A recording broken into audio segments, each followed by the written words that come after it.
This video is for student parents to write WAEC Genesis chemistry exam, tomorrow chemistry exam. So this is a preparatory question or preparatory lesson for you to add up to whatever you are reading, and it's going to be beneficial for you. My name is Matt Kem. I still remain Matt Kem. Yeah, please, this is the part B video. Ensure you watch the part A video.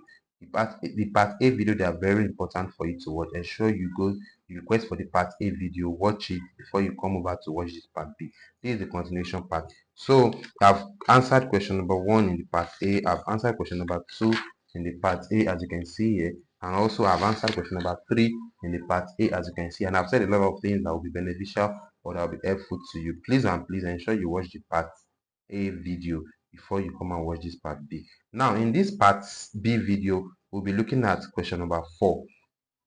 Now, look at this question number 4. Question number 4 says that we should state 2 characteristics of homologous series. Firstly, let me define homologous series for you. Homologous series is a series of compounds in which each member differs from the next member by a constant unit CH2. They can ask you to state homologous series. Now, what's the meaning of that definition I defined? Again, I said it's a series of compounds in which each member differs from the next member by a constant unit CH2. Now, look at this. If you have the members of alkane, that is CH4, C2H6, this is methane, ethane, propane, this is butane, and this is a pentane, and so on. Now, if you subtract this minus this, what do you see? C1 minus C2, that's C. H2, H4 minus H6, that is H2. Now, let's subtract this from this. What do you notice? C2 minus C3, that is 1C, right? H6 or 6H rather. 6H minus 8H, anyhow you call it. So that is what 2 as well. Do the same thing here again. So 3 minus 4, that is 1. 8 minus 10, that is 2. So till that's how it happens for alkane, alkyne, and some other homologous series too. So that's a homologous series, a series of compounds in which each member differs from the next member. This is a member 1. This is the next member, Each member differs from the next member by a constant unit. This unit is constant. Is repeating unit. CH2, CH2, CH2, CH2, CH2 for everything. Or 14 gram per mole. So each member differs from the next member by a constant unit CH2 or 14 gram per mole. How did I get the 14 gram per mole? Is the molar mass of CH2. 12 plus 1 times 2, 2. So plus 12, that's 14. So you can find it like that. Now that's the definition because my definition in your exam. Now let's continue. So we are told to state 2 characteristics of homologous series. Number 1 is that they have similar general method of preparation. Number 1. Number 2 is that they have similar chemical property. So number 2. And even let me add more. Is that as the number of carbon increases, that's number 3. As the number of carbon atom increases, so their melting point and boiling point also increases. So take note of that. All right. So I've answered the A part. Now for the B part, explain briefly why there are differences in relationship of, why there are differences in the reaction of ethane and then ethene. The reason is that now look at ethene, that's double bond. Ethane has single bond. So mind you, the both of them, like this one undergoes combustion. This undergo combustion.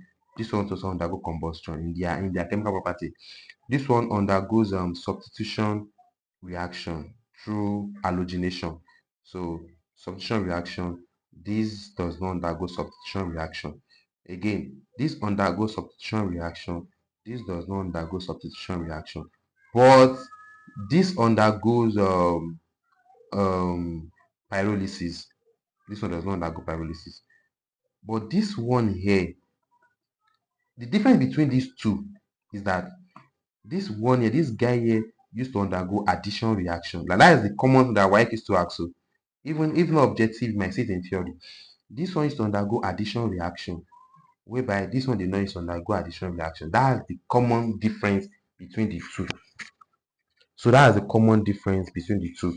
This ethane undergoes addition reaction. Ethane does not undergo addition reaction. Why? Because of this one has pi bond. Now let me use my blue pen. This first bond here is the pi bond. This second one here is a sigma bond.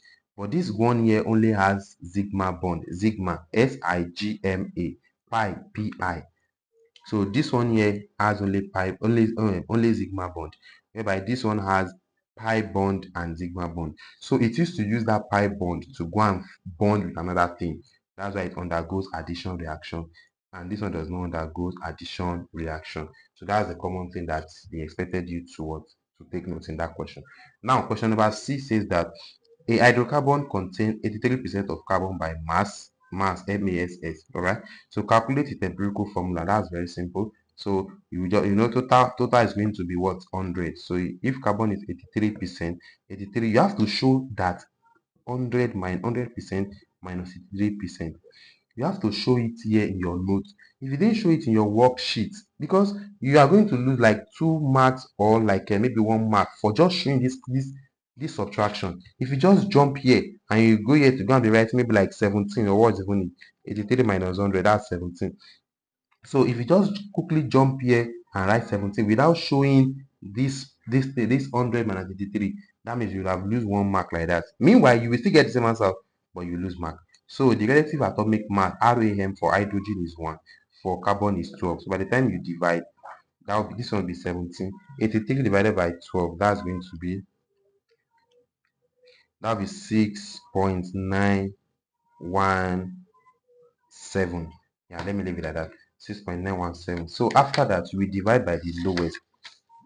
So if here is 6.917, and here is what, is 7. Okay, 917, and here is 17 rather. So this is the carbon, this is the hydrogen. Okay, so divide by the lowest, then that's going to be divided by 6.917 and 6.917. So this is going to be fraction, this is 1. So 17 divided by 6.917, that's going to be 2.45. Now looking at this 2.45, now there is something, okay, yeah, 2.45, good. Now looking at this, okay, if I, let me divide, because there is something that wants to happen here. If I should say 6.9, 17 divided by 6.9, so that will be 2.46. 2.46.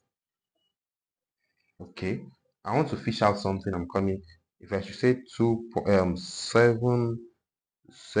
divided by 17. Okay, sorry, 17 divided by 7. Okay, that's 2.4. All right. All right, so this is 2.46. So in a nutshell, there's no way you can approximate this. And the reason why I'm taking my time to check the calculator is that sometimes students will just run this thing and say, okay, yo, since 4 cannot be rounded up to 2, so it's just 2, they will just put 2, put coin, and they see the answer is CH2. You understand? You might be right. But sometimes if this thing is 5, sorry, if this thing is 2.5 after the division, let's say we have carbon here is 1, and here is hydrogen here, let's say hydrogen is 2.5. Don't approximate this one to be 3. No, don't do that way. What you do is that change this into fraction. Changing into fraction, and that will be like 3 over 2. I think 3 over 2 is 2.5. Let me check. 3 over 2. Okay, what about 5 over 2? Let me check. 5 over 2 should be 2.5. Yeah. So 5 over 2. So you change this one to fraction.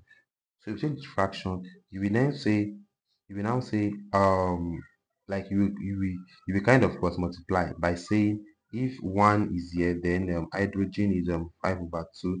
So these two multiply 1, then this one multiply 1, this 5 multiply 1.